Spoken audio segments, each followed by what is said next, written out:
Hello friends, welcome to the success Kendra. दोस्तों, आज की इस वीडियो में हम लोग 38वीं बीपीएससी से लेकर के 65वीं बीपीएससी तक में सामान्य विज्ञान में भौतिक विज्ञान से संबंधित जितने भी प्रश्न पूछे गए हैं उन सबको हम लोग एक ही वीडियो में कवर कर लेंगे। इसीलिए आज का वीडियो जो है यह काफ़ी इंपॉर्टेंट है, इसको आप पूरा देखिएगा। चैनल पर अगर पहली बार आए हैं तो इसे सब्सक्राइब कर लीजिएगा और बेल आइकन को जरूर दबा लीजिएगा ताकि जब भी वीडियो अपलोड किया जाए उसका नोटिफिकेशन सबसे पहले आपके पास पहुंच जाए। तो चलिए बिना देरी किए आज का सेशन शुरू करते हैं। देखिए यहाँ पे ये नीचे लिखा हुआ है, यह प्रश्न जो है 64वीं बीपीएससी 2018 में पूछा गया प्रश्न है कि निम्न तत्वों में से किसमें न्यूट्रॉन नहीं होता है। आप चाहें तो इसका आंसर आप कमेंट बॉक्स में भी देकर बता सकते हैं या फिर अपने मन में भी आप इसका आंसर चुन सकते हैं। तो देखिए सही आंसर इसका हो जाएगा ऑप्शन सी, हाइड्रोजन में। ध्यान से सुनिएगा, हाइड्रोजन का परमाणु क्रमांक 1 होता है। कितना होता है? इसका परमाणु क्रमांक यानी कि एटॉमिक नंबर जो होता है वो 1 होता है। साधारण हाइड्रोजन समस्थानिक जिसको कि प्रोटियम कहा जाता है, जिसको क्या कहा जाता है? प्रोटियम कहा जाता है। ध्यान रखिएगा, ठीक है। साधारण हाइड्रोजन समस्थानिक प्रोटियम में कोई न्यूट्रॉन नहीं होता है। भारी हाइड्रोजन समस्थानिक जिनको कि ड्यूटेरियम कहा जाता है उसमें 1 न्यूट्रॉन होते हैं, ठीक है फ्रेंड्स। और अत्यंत भारी हाइड्रोजन समस्थानिक ट्राइटियम उसमें जो है 2 न्यूट्रॉन होते हैं। तो सबको ध्यान रखिएगा। दूसरा क्वेश्चन देखिएगा कि एंगस्ट्रम इकाई है। तो देखिए एंगस्ट्रम जो है यह तरंग दैर्घ्य की इकाई है, यानी कि ऑप्शन ए करेक्ट आंसर हो जाएगा। एक एंगस्ट्रम में कितना मीटर होता है? तो एक एंगस्ट्रम में 10⁻⁻10 मीटर होता है। ये भी आप जरूर ध्यान रखिएगा। नेक्स्ट क्वेश्चन देखिए, और देखिए ये 64वीं बीपीएससी में पूछा गया है। प्रश्न है कि आवृत्ति को मापा जाता है। तो आवृत्ति को मापा जाता है हर्ट्ज में। याद रखिएगा, किस में मापा जाता है? हर्ट्ज में मापा जाता है आवृत्ति को, यानी करेक्ट आंसर इसका ऑप्शन ए हो जाएगा। आवृत्ति का ऐसा ही मात्रक हर्ट्ज होता है और एक सामान्य मनुष्य 20 हर्ट्ज से लेकर के, याद रखिएगा 20 हर्ट्ज से लेकर के 20,000 हर्ट्ज, ठीक है 20,000 हर्ट्ज का ही, या इसको सिर्फ 20 किलो हर्ट्ज निकाल लीजिए, एक ही बात है, इतनी आवृत्ति तक की ध्वनि को सुनने में सक्षम होता है। अगला क्वेश्चन देखिएगा, चौथा प्रश्न है कि घड़ी में प्रयोग होने वाले क्वार्ट्ज क्रिस्टल होते हैं। तो घड़ी में प्रयोग होने वाले जो क्वार्ट्ज क्रिस्टल होते हैं ये आपसे पूछा जा रहा है। तो फ्रेंड्स ये होते हैं सिलिकॉन डाइऑक्साइड के, यानी कि ऑप्शन 4 जो होगा इसका, ऑप्शन बी जो होगा क्वेश्चन नंबर 4 का करेक्ट आंसर हो जाएगा। अगला क्वेश्चन देखिए, और इसका फॉर्मूला क्या होता है? सिलिकॉन डाइऑक्साइड का SiO2 होता है। ध्यान रखिएगा। हर्ट्ज में माना नहीं जाता है, मापा जाता है, ठीक है। तो हर्ट्ज में क्या यहाँ बना लीजिएगा, हर्ट्ज में क्या मापा जाता है? तो आवृत्ति को मापा जाता है, यानी कि ऑप्शन ए राइट आंसर हो जाएगा। आवृत्ति का SI मात्रक हर्ट्ज होता है। अभी हम लोगों ने चर्चा किया था थोड़ी देर पहले। विद्युत शक्ति की इकाई है, विद्युत शक्ति यानी कि विद्युत शक्ति बोले तो पावर, ठीक है। पावर बराबर क्या होता है? W/T होता है। W क्या है फ्रेंड्स? वर्क है, यानी कि कार्य है, और T क्या है? समय है। क्लियर है? तो सही आंसर इसका क्या हो जाएगा? विद्युत शक्ति की इकाई वाट होता है, ठीक है। चलिए नेक्स्ट क्वेश्चन देखिएगा। अगला क्वेश्चन है हमारा कि दृश्य स्पेक्ट्रम के तरंग दैर्घ्य की सीमा है। दृश्य स्पेक्ट्रम के तरंग दैर्घ्य की सीमा है। तो सही आंसर हो जाएगा इसका ऑप्शन नंबर बी, 3900 एंगस्ट्रम से लेकर के 7600 एंगस्ट्रम तक। क्लियर है? चलिए नेक्स्ट क्वेश्चन देखेंगे। अगला क्वेश्चन हमारा होगा क्वेश्चन नंबर 8 कि सौर विकिरण निम्न में से किस परास में दिखता है? सौर विकिरण जो है निम्न में से किस परास में दिखता है? तो ये 400 से लेकर के 700 nm तक दिखता है, यानी कि ऑप्शन बी करेक्ट आंसर इसका हो जाएगा। क्लियर है फ्रेंड्स? nm मतलब नैनोमीटर, याद रखिएगा नैनोमीटर। आर्द्रता किस उपकरण से नापी जाती है? तो आर्द्रता जो है ये किससे नापी जाती है? आर्द्रता नापी जाती है हाइग्रोमीटर से। ऑप्शन बी करेक्ट आंसर हो जाएगा, हाइग्रोमीटर से, ठीक है। हाइग्रोमीटर से नापी जाती है। अगर बात करें हम हाइड्रोमीटर से, ये कंफ्यूज होते हैं लोग, तो हाइड्रोमीटर से है द्रव या जल कह लीजिए, इसके तुलनात्मक घनत्व का मापन किया जाता है। दाब की इकाई क्या है? तो दाब की इकाई पास्कल होता है, आपको पता है। और दाब बराबर होता क्या है? तो फ्रेंड्स दाब क्या होता है कि इसका परिभाषा है कि किसी तल के इकाई क्षेत्र पर लगने वाले बल को दाब कहते हैं, ठीक है। तो दाब बराबर क्या होता है? यानी कि प्रेशर बराबर क्या होता है? फोर्स अपॉन एरिया होता है। क्लियर है? फोर्स का मात्रक क्या होता है? न्यूटन होता है, और एरिया का क्या होता है? मीटर स्क्वायर होता है। तो यही जो है न्यूटन पर मीटर स्क्वायर को पास्कल कहा जाता है। न्यूटन पर मीटर स्क्वायर। देखिए ऑप्शन में कहाँ है? न्यूटन वर्ग मीटर दिया हुआ है, ठीक है। ऑप्शन ए करेक्ट आंसर हो जाएगा। ध्यान रखिएगा जितनी बातें मैं बताया हूँ। नेक्स्ट क्वेश्चन है कि दाब का मात्रक क्या है, तो वही क्वेश्चन है, दाब का मात्रक क्या होता है। अभी हम लोगों ने चर्चा किया है कि दाब का जो मात्रक होता है वो क्या होता है, पास्कल होता है, और पास्कल इक्वल टू क्या होता है, न्यूटन प्रति वर्ग मीटर होता है। ठीक है, तो देखिए ऑप्शन में कुछ दिख रहा है आपको, कुछ भी नहीं दिख रहा है, तो ऊपर में से कोई नहीं। अगला क्वेश्चन देखिएगा, नेक्स्ट क्वेश्चन हमारा कि निम्नलिखित में से कौन सी अदिश राशि है, कौन सी अदिश राशि पूछा जा रहा है। तो देखिए वे राशियां जिनको व्यक्त करने के लिए दिशा एवं परिमाण दोनों की आवश्यकता होती है सदिश राशियां कहलाती हैं। इसके उदाहरण है वेग, विस्थापन, त्वरण, संवेग। और जिन राशियों को व्यक्त करने के लिए केवल परिमाण की आवश्यकता होती है, दिशा ही नहीं होती है उसमें, उन्हें अदिश कहा जाता है। अदिश देखिए जिसमें दिशा नहीं है, अदिश। क्लियर है। उदाहरण है इसका आयतन, दाब, चाल, दूरी इत्यादि। तो करेक्ट आंसर इसका दाब है, ऑप्शन बी। नेक्स्ट क्वेश्चन देखिएगा कि निम्नलिखित में से किस राशि का मात्रक नहीं है, किसका जो है यूनिट नहीं होता है, तो ये होता है विकृति का, यानी कि ऑप्शन सी जो होगा इसका करेक्ट आंसर हो जाएगा। क्लियर है। विकृति जो है बीमाहीन राशि है। अगला क्वेश्चन देखिएगा कि सही कथन इसमें से चुनना है, तो आप लोग एक एक करके कथन को पढ़ लीजिए, मैं सही आंसर आपको बता दे रहा हूं। सही आंसर हो जाएगा लाल प्रकाश का तरंग दैर्घ्य बैगनी प्रकाश से ज़्यादा होता है। ये चीज़ आपको भी पता है कि लाल प्रकाश का तरंग दैर्घ्य जो है बैगनी से ज़्यादा होता है। 15 नंबर प्रश्न देखिए। और फ्रेंड्स इससे पहले हम लोगों ने मध्यकालीन भारत, उसके बाद बात करें तो आधुनिक भारत, इकोनॉमिक्स के जो है प्रश्न उनको भी कवर किया है, तो लिंक डिस्क्रिप्शन में है, सभी प्रश्नों को देखिए, सभी वीडियोज़ को देखिए। प्रश्न है कि एक परमाणु के केंद्र का धनावेशित हिस्सा होता है, तो जो धनावेशित हिस्सा होता है वो क्या होता है, न्यूक्लियस होता है। केंद्र में क्या होता है, न्यूक्लियस है, केंद्रक होता है केंद्र में। नेक्स्ट क्वेश्चन देखिएगा। और अगला क्वेश्चन हमारा है क्वेश्चन नंबर 16 कि एक ठोस के सीधे गैस में परिवर्तन को कहते हैं। अगर ठोस है और सीधे वे बिना द्रव्य में आए हुए गैस में बदल जाता है तो उसको ऊर्ध्वपातन कहा जाता है। ऑप्शन ए करेक्ट आंसर हो जाएगा। उदाहरण इसका कपूर है, नेफ्थलीन है, ये सारे उदाहरण हैं ऊर्ध्वपातन के, ध्यान रखिएगा। ठीक है फ्रेंड्स। चलिए अगला क्वेश्चन देखिएगा कि कॉस्मिक किरणें हैं, कॉस्मिक किरणें हैं। तो देखिए कॉस्मिक किरणें क्या हैं, तो कॉस्मिक किरणें विद्युत चुंबकीय स्पेक्ट्रम का भाग नहीं है, ध्यान रखिएगा, नहीं है। यह उच्च ऊर्जा के आवेशित कण हैं जो अंतरिक्ष में लगभग प्रकाश की गति से गमन करते हैं। तो सही आंसर इसका हो जाएगा ऑप्शन ए। नेक्स्ट क्वेश्चन देखिएगा कि 2G स्पेक्ट्रम में जी, ये जी जो है किस शब्द के लिए प्रयुक्त होता है, तो जी जो होता है जनरेशन के लिए होता है, यानी कि ऑप्शन सी इसका सही आंसर हो जाएगा। जनरेशन हिंदी में इसको बोले तो पीढ़ी कहा जाता है। अगला क्वेश्चन देखिए। और फ्रेंड्स आपसे रिक्वेस्ट है कि वीडियो को शेयर जरूर कर दीजिएगा, और आपका एक लाइक जो है मुझे काफ़ी मोटिवेट करेगा, तो जरूर लाइक कर दीजिएगा। रडार का आविष्कारक कौन थे, तो रडार का आविष्कार किसने किया था, रॉबर्ट वाटसन ने किया था, आपको पता भी होगा। ऑप्शन ए करेक्ट आंसर इसका हो जाएगा। अगला क्वेश्चन, और रडार का फुल फॉर्म आपको पता है क्या, ये देखिए रडार, RADAR, इसका फुल फॉर्म होता है रेडियो डिटेक्शन एंड रैंगिंग। ठीक है, रेडियो, RA से रेडियो, डिटेक्शन एंड रैंगिंग। ठीक है। चलिए अगला क्वेश्चन देखिएगा, गॉड पार्टिकल है, गॉड पार्टिकल इनमें से क्या है, तो गॉड पार्टिकल जो है हिग्स बोसन को कहा जाता है। Option number B correct answer इसका हो जाएगा। हिग्स बोसन एक मूल कण है जिसकी प्रथम परिकल्पना वर्ष 1964 में की गई, और इसका प्रायोगिक सत्यापन, इसका जो सत्यापन है 14 मार्च 2013 को किया गया। तो ये भी आप ध्यान रखिएगा। क्लियर है। चलिए, और इसी को जो है ईश्वरीय कण यानी कि गॉड पार्टिकल कहा जाता है।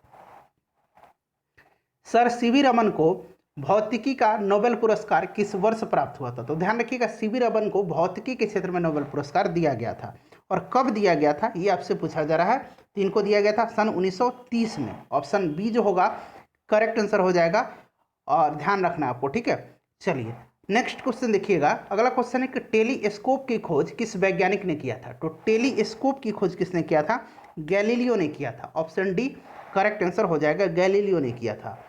अगला क्वेश्चन देखिएगा कि इस सदी की शुरुआत में हवाई जहाज का आविष्कार किसने किया था, हवाई जहाज का आविष्कार जो है राइट ब्रदर्स ने किया था, आपको भी पता होगा, राइट बंधु।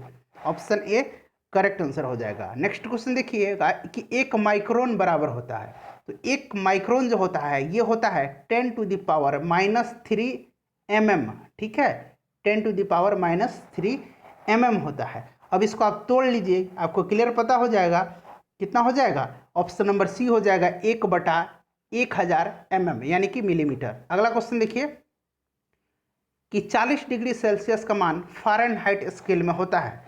40 डिग्री सेल्सियस का मान फ़ारेनहाइट स्केल में बताना है आपको। तो आपको पता है, फॉर्मूला में पुट कर दीजिएगा, कितना होता है 9/5 C + 32। क्लियर है। यहाँ पे C का मान दिया हुआ है 40, तो 9 है और गुना 40 कर दीजिए, नीचे 5 है और प्लस यहाँ 32 कर देना है। अब देखिए 5 8 40 होता है, 9 8 72 और 72 और 32 जोड़ दीजिएगा तो कितना आ जाएगा 104 फ़ारेनहाइट आ जाएगा, 104 डिग्री फ़ारेनहाइट। तो ऑप्शन ए करेक्ट आंसर हो जाएगा। अगला क्वेश्चन है कि क्रोमेटोग्राफी की तकनीक का प्रयोग होता है। तो आसान प्रश्न है, आपने कई बार पढ़ा भी होगा, एक मिश्रण से पदार्थों को अलग करने में। ऑप्शन डी इसका करेक्ट आंसर हो जाएगा। लोलक की कालावधि, नेक्स्ट क्वेश्चन है हमारा कि लोलक की कालावधि यानी कि टाइम पीरियड किस पर निर्भर करती है। तो देखिएगा ये केवल और केवल लंबाई पर निर्भर करती है। टाइम पीरियड का फॉर्मूला हमने पढ़ा है कि 2πL/g होता है रूट अंडर में। क्लियर है। तो देखिए ये किस पर निर्भर कर रहा है, लंबाई पर निर्भर करता है, न कि द्रव्यमान पर, न कि समय पर और न कि तापक्रम पर। तो याद रखिएगा ये लंबाई के ऊपर निर्भर करता है। अगला क्वेश्चन देखिएगा कि बल का गुणनफल है। तो F = क्या होता है, मास इंटू एक्सेलरेशन होता है, यानी कि द्रव्यमान गुना त्वरण होता है। तो ऑप्शन यहाँ पे देखिएगा बी इसका करेक्ट आंसर हो जाएगा। नेक्स्ट क्वेश्चन देखिए, और फोर्स का मात्रक क्या होता है, न्यूटन होता है, याद रखिएगा। अगला क्वेश्चन देखिए, त्वरण ज्ञात करने का सही सूत्र। त्वरण ज्ञात करने का सही सूत्र आपसे पूछा जा रहा है। ठीक है फ्रेंड्स, तो बताइए सही आंसर इसका क्या होगा। इसका आंसर होता है V = होता है U + AT। यही फॉर्मूला होता है ना, V = U + AT। अब यहाँ से हमको A निकालना है। देखिए सारे VA के टर्म में दिया गया है, तो ये फॉर्मूला आपको याद रखना है और आपको त्वरण निकालना है। तो सबसे पहले इधर AT को उधर ही छोड़ दीजिए, V और U उधर जाएगा तो माइनस में आ जाएगा। क्लियर है। अब A निकालना है तो ये नीचे जाएगा T में, तो V - U/T हो जाएगा। देखिए कहाँ आंसर दिया हुआ है, A = V - U/T, option A में दिया हुआ है। अगला क्वेश्चन देखिएगा कि निम्न में से कौन सी राशि सदिश नहीं है। देखिए सदिश राशि पूछा जा रहा है। तो अभी मैंने बताया था कि विस्थापन, वेग और बल जो है सदिश राशि होती है, आयतन जो है अदिश राशि है। पदार्थ के संवेग और वेग के अनुपात को, संवेग यानी कि mv और वेग के अनुपात को यानी कि v क्या प्राप्त होता है, mv² हो जाएगा ना, ये कीजिएगा। तो mv² किसका फॉर्मूला होता है, काइनेटिक एनर्जी का होता है। ठीक है, तो सही आंसर इसका क्या हो जाएगा 31 का, माफ कीजिएगा प्रश्न को, हाँ, संवेग और वेग का अनुपात कहा जा रहा है, मैंने गुना कर दिया था। तो संवेग और वेग का अनुपात, तो v से भी कट जाएगा, m क्या है, द्रव्यमान है। ठीक है, द्रव्यमान है, ऑप्शन सी करेक्ट आंसर हो जाएगा। मैंने गुना कर दिया था। 1 किलोमीटर दूरी का तात्पर्य है, आसान प्रश्न है, 1 किलोमीटर में कितना मीटर होता है, 1000 मीटर होता है। ऑप्शन नंबर इसका सी जो होगा बिल्कुल करेक्ट आंसर हो जाएगा। और फ्रेंड्स आप चाहें तो स्कोर कमेंट करके अपना बता सकते हैं कि आपने कितने प्रश्न जो है, कितने प्रश्नों को बिल्कुल सही आंसर दिया। 1 पिकोग्राम कितने किसके बराबर होता है, तो देखिए 1 पिकोग्राम में होता है 10⁻⁻12 ग्राम। ठीक है, याद रखिएगा ऑप्शन सी इसका करेक्ट आंसर हो जाएगा। उसके बाद कहा जा रहा है कि एक लिफ्ट में आप खड़े हैं और लिफ्ट के फर्श पर आपके भार जो है द्वारा लगाया गया बल, लिफ्ट पर आप खड़े हैं, तो आपसे पूछा जा रहा है कि आपका जो भार है उस पर, उसके द्वारा लगाया गया बल आपसे पूछा जा रहा है। बताइए इसका सही आंसर क्या हो जाएगा। तो देखिए लिफ्ट के 9.8 मीटर सेंटी² के त्वरण से नीचे आते समय शून्य होगा। ये 4 कथन दिए गए हैं। नीचे आते समय जो है 9.8 त्वरण से, ठीक है, त्वरण उसका कितना होना चाहिए, 9.8 मीटर पर सेकंड स्क्वायर होना चाहिए। तो आप नीचे आ रहे हैं तो आपका भार है, आपको शून्य महसूस होगा। तो और देखिए ऊपर जा रहे हैं तो आपको क्या महसूस होगा, अगर नीचे आते हैं तब तो शून्य महसूस होता है। ये तो क्लियर हो गया। ऊपर जा रहे हैं तो आपको आपका भार बढ़ा हुआ प्रतीत होगा।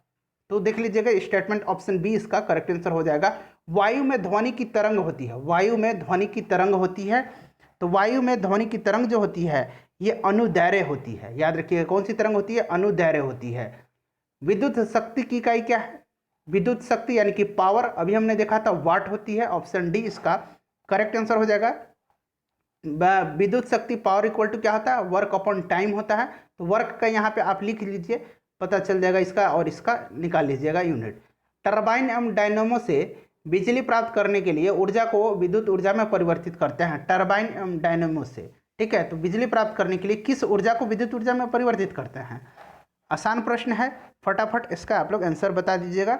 सही आंसर हो जाएगा मैकेनिकल एनर्जी को। क्लियर है, मैकेनिकल एनर्जी को। नेक्स्ट क्वेश्चन देखिएगा कि 100 वाट का बिजली का बल्ब है, यदि 10 घंटे जले तो बिजली की खर्च कितनी होगी। कुछ भी नहीं करना है, जो भी दिया होगा आपको यूनिट निकालना है ना, यूनिट निकालना है आपको। जो भी दिया रहेगा सबको गुना कर दीजिए और नीचे 1000 से डिवाइड कर दीजिएगा। देखिए 100 वाट की बल्ब है, 10 घंटे चल रही है, तो आपको नीचे भी 1000 से मल्टीप्लाई कर दीजिए, काट दीजिए, 1 यूनिट आ जाएगा आंसर, 1 इकाई। ऑप्शन बी करेक्ट आंसर 38 का हो जाएगा। अगला क्वेश्चन देखिएगा कि एक सामान्य शुष्क सेल में विद्युत अपघट्य होता है। सामान्य शुष्क सेल जो होता है उसमें विद्युत अपघट्य किसका होता है, ये पूछा जा रहा है। तो ये होता है अमोनियम क्लोराइड का। ऑप्शन सी इसका करेक्ट आंसर हो जाएगा। डायनेमो अभी हमने पढ़ा था, डायनेमो क्या करता है, तो देखिए डायनेमो जो करता है यह यांत्रिक ऊर्जा को यानी कि मैकेनिकल एनर्जी को विद्युत ऊर्जा में परिवर्तित करता है। ऑप्शन बी करेक्ट आंसर हो जाएगा। विद्युत ऊर्जा को यांत्रिक ऊर्जा में मोटर बदलता है। देखिए यहाँ गया विद्युत मोटर में क्या होता है, तो विद्युत ऊर्जा को यांत्रिक ऊर्जा में बदल जाता है, यानी कि ऑप्शन नंबर सी जो होगा इसका करेक्ट आंसर हो जाएगा। और मोटर और डायनामो याद रखिएगा, ठीक है, मोटर और जनरेटर। तो मोटर जो होता है या फ्लेमिंग के लेफ्ट हैंड रूल है उस पर वर्क करता है, और जनरेटर जो है राइट हैंड रूल पर काम करता है। जनरेटर को आप राइट हैंड से स्टार्ट करते हैं ना, ऐसे इमेजिन करके आप याद रखिएगा। अगला क्वेश्चन देखिएगा कि विद्युत धारा निम्न में से किस उपकरण से नापी जाती है। तो विद्युत धारा पूछा जा रहा है, तो ये उपकरण एमीटर है। क्लियर है, एमीटर से नापी जाती है। अगला क्वेश्चन देखिएगा, वोल्ट मीटर से वोल्टेज मापी जाती है, आपको पता होगा। विद्युत धारा किस उपकरण से मापी जाती है बताइएगा, तो ये भी एमीटर है। सेम क्वेश्चन रिपीट हो गया है, लेकिन देखिएगा ये 65वीं और ये 64वीं में पूछा गया। देख रहे हैं ना, प्रीवियस ईयर से प्रश्न पूछे जाते हैं। प्रकाश में 7 रंग होते हैं, ये रंग जो है अलग करने का क्या तरीका है, तो प्रिज्म में से रंगों को गुजारा जाता है, तो ये सारे रंग फिल्टर हो जाते हैं, अलग अलग हो जाते हैं। तो ऑप्शन ए करेक्ट आंसर इसका हो जाएगा। अगला क्वेश्चन देखिए कि किसी ऐनक के में लेंसों की क्षमता 2 डायोप्टर है, तो इसकी फोकस दूरी कितना होगा। देखिए फोकस दूरी क्या होता है, F इक्वल टू होता है 1/d। क्लियर है, तो यहाँ आपको दिया हुआ है 1/2, आप निकाल दीजिएगा 0.5 मीटर में आ जाएगा। क्लियर है, चलिए सेंटीमीटर में आ जाएगा, या फिर आप इसको सेंटीमीटर में बदल लीजिएगा तो 50 सेंटीमीटर हो जाएगा। इसका ऑप्शन सी आंसर हो जाएगा।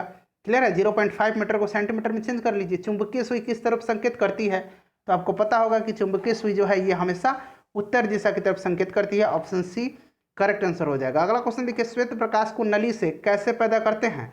तो श्वेत प्रकाश को नली से तंतु को गर्म करके पैदा किया जाता है। ठीक है, ट्यूब के सिरों पर तंतुओं में विद्युत प्रवाह करने पर पारावाष्प अदृश्य पराबैंगनी किरणें उत्सर्जित होती हैं। ये पराबैंगनी किरणें जो है नलिका की आंतरिक सतह पर लेपित प्रतिदीप्तशील पदार्थ की परत पर मिल करके दृश्य प्रकाश उत्सर्जित करती हैं। ऑप्शन बी करेक्ट आंसर हो जाएगा। आइंस्टीन को नोबेल पुरस्कार किस वर्ष किस कार्य के लिए दिया गया है, ये पूछा जा रहा है। ठीक है, तो इनको 1921 में दिया गया था, ये भी प्रश्न पूछा जाता है। तो मैंने आपको बता दिया कि 1921 में दिया गया था। किस लिए दिया गया था, तो इसको दिया गया था फोटो इलेक्ट्रिक इफेक्ट, यानी कि प्रकाश विद्युत प्रभाव के लिए। अगला क्वेश्चन देखिए, अगला क्वेश्चन फ्रेंड्स है कि विद्युत उत्पन्न करने के लिए कौन सी धातु का प्रयोग किया जाता है। तो यूरेनियम का प्रयोग किया जाता है, आपको पता है, अब जानते हैं कि इसका उपयोग किया जाता है यूरेनियम का। अगला क्वेश्चन देखिएगा कि कमरे को ठंडा किया जा सकता है। कमरे को ठंडा किया जा सकता है, तो ये एक ही इसका उपाय क्या है, संपीड़ित गैस को छोड़ के। ऑप्शन बी करेक्ट आंसर हो जाएगा। आमतौर पर यहाँ देखिए, आमतौर पर सुरक्षा फ्यूज लगाने के लिए प्रयोग होने वाला तार किस पदार्थ का बना होता है, तो ये टीन और शीशे का मिश्र धातु होता है, और इसका गलनांक कितना होता है, गलनांक निम्न होता है। ठीक है फ्रेंड्स, याद रखिएगा, पूछा जाता है। चलिए, इसका गलनांक जो है निम्न होता है। अगला क्वेश्चन देखिएगा कि अतिचालक का लक्षण है, अतिचालक का लक्षण है, तो अतिचालक कब होगा, जब इसमें शून्य पारगम्यता होगी, यानी कि ऑप्शन सी करेक्ट आंसर हो जाएगा। ठंडक के दिनों में लोहे के गुटके और लकड़ी के टुकड़ों को प्रातःकाल छुएं तो लोहा का टुकड़ा ठंडा लगता है, ऐसा क्यों। चारों ऑप्शन आपके सामने है, बच्चा वाला प्रश्न पूछा गया है। तो होता यूँ है कि लकड़ी की तुलना में लोहा ऊष्मा का अच्छा चालक है। ऑप्शन बी करेक्ट आंसर हो जाएगा। कमरे में रखा रेफ्रिजरेटर यानी कि फ्रिज है आपके घर में, उसका दरवाजा अगर खोल दिया जाए तो कमरा ठंडा हो जाता है या फिर गर्म हो जाएगा। सीधी सी बात है, कमरा जो है गर्म हो जाएगा। तो देखिए कहाँ लिखा हुआ है, आप अंततः कमरे को थोड़ा गर्म कर सकते हैं। ठीक है, ऑप्शन सी इसका करेक्ट आंसर हो जाएगा। अगला क्वेश्चन देखिएगा, अगला क्वेश्चन है फ्रेंड्स हमारा कि दो उत्तरोत्तर श्रृंग अथवा उत्तरोत्तर गर्त के बीच की दूरी की क्या कहते हैं। देखिए ये जो होता है ना, ये मैं बता दे रहा हूँ आपको, पूरे डिटेल में। तो ये कह रहा है ऊपर जो होता है ना सिरिंग कहलाता है इसको, ठीक है, इसको क्रेस्ट कहा जाता है, ठीक है, और नीचे वाला जो होता है इसको गर्त कहा जाता है, आपने पढ़ा भी होगा। तो कहा रहा है कि दो उत्तरोत्तर श्रृंग, यानी कि ये वाला श्रृंग और ये वाला श्रृंग, इनके बीच की जो दूरी होती है उसको क्या कहा जा रहा है। फिर कहा रहा है कि गर्त, तो ये दोनों गर्त के बीच की दूरी को क्या कहा जाता है, ये आपसे पूछा जा रहा है। क्लियर है, इतना आपको पता होना चाहिए। इसको कहा जाता है तरंग दैर्घ्य, ठीक है, क्या कहा जाता है, तरंग दैर्घ्य कहा जाता है। दो उत्तरोत्तर श्रृंग अथवा दो उत्तरोत्तर गर्त के बीच, या फिर लगातार श्रृंग, दो लगातार श्रृंगों अथवा दो लगातार गर्तों के बीच की दूरी को तरंग दैर्घ्य कहा जाता है। अगला क्वेश्चन देखिएगा कि पढ़ने में काम आने वाला ग्लास लेंस किस प्रकार के लेंस से बने होते हैं। तो पढ़ने वाला जो लेंस बना होता है वो सिंपल सी बात है उत्तल का बना होगा, ऑप्शन बी सही आंसर हो जाएगा। ध्वनि का वायु में वेग अनुपात होता है, तो आपको पता है कितना होता है, 330 मीटर प्रति second, option B correct answer हो जाएगा। प्रकाश विकिरणों की प्रकृति होती है, तो प्रकाश की जो होती है ये किसके समान होती है, तरंग एवं कण दोनों के समान होती है। क्लियर है, ऑप्शन सी करेक्ट आंसर हो जाएगा, याद रखिएगा। अगला क्वेश्चन देखिएगा कि आकाश नीला लगता है तो किसके कारण से, प्रकीर्णन के कारण से लगता है। देखिए ऑप्शन में आपको कहीं प्रकीर्णन दिख रहा है क्या, ऑप्शन बी में देखिएगा यहाँ प्रकीर्ण आपको दिख रहा है। लघु तरंग दीर्घ तरंगों की अपेक्षा वायुमंडल द्वारा अधिक प्रकीर्ण होती है। 59 का option number B correct answer बिल्कुल हो जाएगा। 60 नंबर देखिएगा कि पानी का घनत्व अधिकतम होता है, तो पानी का घनत्व जो है अधिकतम 4 डिग्री सेल्सियस पर होता है, और आयतन न्यूनतम कितना पर होता है, जिसका आयतन न्यूनतम भी 4 डिग्री सेल्सियस पर ही होता है। 500 डिग्री का मान फ़ारेनहाइट में बदलना है, तो अभी मैंने आपको बताया था फॉर्मूला क्या था, F = 9/5 C into C plus 32 into नहीं प्लस होता है। यहाँ सी का मान आपको 50 रखना है, तो रखिए 9 × 50/5 और प्लस 32, तो 5 दहिया 50 हो गया, 9 दहिया 90, 90 में 32 जोड़िएगा तो 122 आ जाएगा। देखिए 122 है क्या, यहाँ पे है 122 डिग्री फ़ारेनहाइट। चलिए अगला क्वेश्चन देखिएगा। उम्मीद कर रहा हूँ कि वीडियो पसंद आ रही होगी, तो प्लीज़ फ्रेंड्स वीडियो को शेयर जरूर कीजिएगा। वर्षा की बूंद गोलाकार होती है, तो सरफेस टेंशन के कारण, पृष्ठ तनाव के कारण महासागर में ऊंची जल तरंगें कैसी होती हैं, कैसे आती हैं, तो ये आपको बताना है। तो ये जो आती हैं किसके कारण से आती हैं, चंद्रमा से, ठीक है। कहीं कहीं आपको चंद्रमा और सूर्य दिया रहेगा, तो चंद्रमा को ज़्यादा प्रेफरेंस आपको देना है। जब एक पत्थर को चांद की सतह से पृथ्वी पर लाया जाता है तो क्या होता है, देखिए उसका द्रव्यमान कभी नहीं बदलेगा, याद रखिएगा द्रव्यमान कभी भी नहीं बदलता है, द्रव्यमान एक जगह सेम ही रहता है। आपके घर में जो वस्तु रखा हुआ है आप उसको बाहर ले जाइए, उसका द्रव्यमान बदल जाएगा क्या, कभी नहीं बदलेगा। वेट इसलिए बदल जाता है क्योंकि वेट इक्वल टू होता है m/g, और ये g का जो वैल्यू है ये अलग अलग होता है अलग अलग जगहों पर, इसीलिए हमेशा जो है भार बदलता है, द्रव्यमान नहीं। देखिए इसका सही आंसर क्या हो जाएगा 64 का, पढ़िए 64 का सही आंसर ऑप्शन नंबर बी हो जाएगा। इसका भार बदल जाएगा लेकिन द्रव्यमान कभी नहीं बदलेगा, नोट कर लीजिएगा। अगला क्वेश्चन है कि सौर ऊर्जा निम्न में से किससे प्राप्त होती है। तो सौर ऊर्जा सूरज से प्राप्त होती है। देखिए बच्चा वाला प्रश्न उस समय पूछा गया है। सूर्य पर ऊर्जा का निर्माण होता है तो नाभिकीय संलयन के द्वारा होता है। क्लियर है, ऑप्शन बी करेक्ट आंसर हो जाएगा, नाभिकीय संलयन के द्वारा होता है, इसमें कोई डाउट नहीं होनी चाहिए। चलिए अगला क्वेश्चन देखिएगा। अगला क्वेश्चन हमारा है कि प्रथम भारतीय उपग्रह आर्यभट्ट कब छोड़ा गया था। तो आपको 1975 तो याद है, लेकिन देखिए 1975 दिया हुआ है। अब क्या कीजिएगा, तो डेट सहित याद रखिएगा, 19 अप्रैल 1975 को, ऑप्शन बी इसका करेक्ट आंसर हो जाएगा। नेक्स्ट क्वेश्चन देखिए, वर्ष दीर्घतम होता है तो कहाँ पे होता है, जो सबसे ज़्यादा सूरज से दूर रहेगा वही तो होगा, तो ये प्लूटो पर होता है, ऑप्शन ए इसका करेक्ट आंसर हो जाएगा। और सबसे कम अगर पूछा जाए तो बुध पर होगा क्योंकि सूर्य के सबसे नज़दीक है। अगला क्वेश्चन देखिए, सूर्य के प्रकाश का धरती की सतह पर पहुंचने में लगने वाला समय लगभग आपको बताना है। तो ये लगभग 8.5 मिनट, यहाँ ऑप्शन सी इसका करेक्ट आंसर हो जाएगा। क्लियर है, आगे बढ़ें। चलिए, सूर्य का प्रकाश से पृथ्वी पर पहुंचता है, तो सूर्य का प्रकाश जो है पृथ्वी पर कितने समय में पहुंचता है। तो देखिए अभी हमने लगभग देखा था कि 8.5 मिनट, ठीक है। देखिए 8.5 ऑप्शन में नहीं है, बीपीएससी है, कुछ भी कर सकता है। अगर आप 8 पे मार देते तो आपका आंसर गलत हो जाता, जो कि नियमतः आपका सही है, लगभग में होता है। नेक्स्ट क्वेश्चन देखिएगा कि सौरमंडल का सबसे बड़ा ग्रह कौन सा है। तो बृहस्पति है, ये भी कोई पूछने की बात है। उसके बाद 72 नंबर देखिएगा। 72 नंबर प्रश्न कह रहा है कि निम्नलिखित में से कौन एक कंप्यूटर की भाषा नहीं है। तो कंप्यूटर की भाषा बेसिक होता है, सी होता है, फोर्ट्रन होता है, फास्ट आपने सुना है, नहीं सुना होगा। अगला क्वेश्चन देखिए, निम्न में से कौन सी धातु रोशनी के बल्बों में फिलामेंट के रूप में प्रयोग होता है। तो टंगस्टन का होता है, आपको याद होगा टंगस्टन, बार बार हम लोगों ने पढ़ा है, पूछा जाता है। चलिए और नेक्स्ट क्वेश्चन आप देखिएगा, हमारा नेक्स्ट क्वेश्चन है कि निम्न में से कौन सी एक सेमीकंडक्टर के रूप में ट्रांजिस्टर में प्रयोग होता है? तो जर्मेनियम होता है। अगला क्वेश्चन है कि परमाणु नाभिक के अवयव हैं, तो नाभिक में क्या क्या होते हैं? नाभिक में याद रखिएगा क्या होते हैं?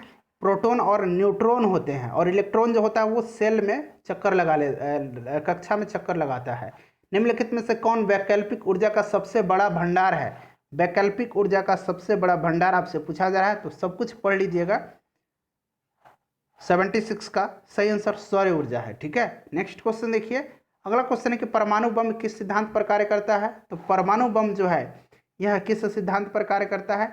ये करता है आपको नाभिकीय विखंडन पर, यानी कि ऑप्शन बी करेक्ट आंसर हो जाएगा। परमाणु बम का सिद्धांत किस पर है? नाभिकीय विखंडन पर है। नाभिकीय विखंडन का मतलब क्या होता है कि ये जो भारी परमाणु वाले जो तत्व हैं वो कम परमाणु वाले तत्व में टूट जाते हैं। क्लियर है, याद रखिएगा। और इस विखंडन के परिणाम स्वरूप जो होता है काफ़ी विशाल मात्रा में ऊर्जा उत्पन्न होती है। वायु में कौन सी नोबल गैस नहीं होती है? वायु में कौन सी नोबल गैस नहीं होती है? तो रेडॉन नहीं होती है। ठीक है, याद रखिएगा। जेनॉन जो होता है ना, इसको स्ट्रेंजर गैस कहा जाता है। स्ट्रेंजर गैस जेनॉन को कहा जाता है। और नियोन जो होता है ना, याद रखिएगा, इसको जो होता है आपने देखा होगा कि टेस्टर वगैरह में पीली लाइट बढ़ती है, तो पीली लाइट जो है इंडिकेटर में यूज किया जाता है नियोन का। अगला क्वेश्चन देखिएगा कि बिजली की खपत का बिल किसके मापन पर आधारित होता है? किसके मापन पर आधारित होता है? तो ये वाट होता है। ठीक है फ्रेंड्स, ऑप्शन ए केवल एक, यहाँ ये हो जाएगा केवल एक पर। अगला क्वेश्चन देखिए कि निम्नलिखित में से सबसे भारी धातु कौन सी है? तो सबसे भारी धातु कौन सी है ये देखिए पूछा गया, कितना बार बार पूछा गया सबसे भारी धातु।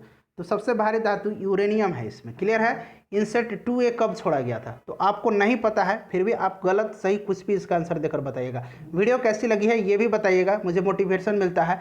और बाकी जो हम लोगों ने वीडियो अपलोड किया है मध्यकालीन भारत का, आधुनिक भारत का, उन सबको देख लीजिएगा। और पूरा भौतिकी आपका कवर हो गया 38वीं बीपीएससी से लेकर के 65वीं बीपीएससी तक में। निश्चिंत रहिए, पढ़ाई करते रहिए। मैं हूं आपका हेल्प करने के लिए। मिलते हैं नेक्स्ट वीडियो में। Thanks for watching.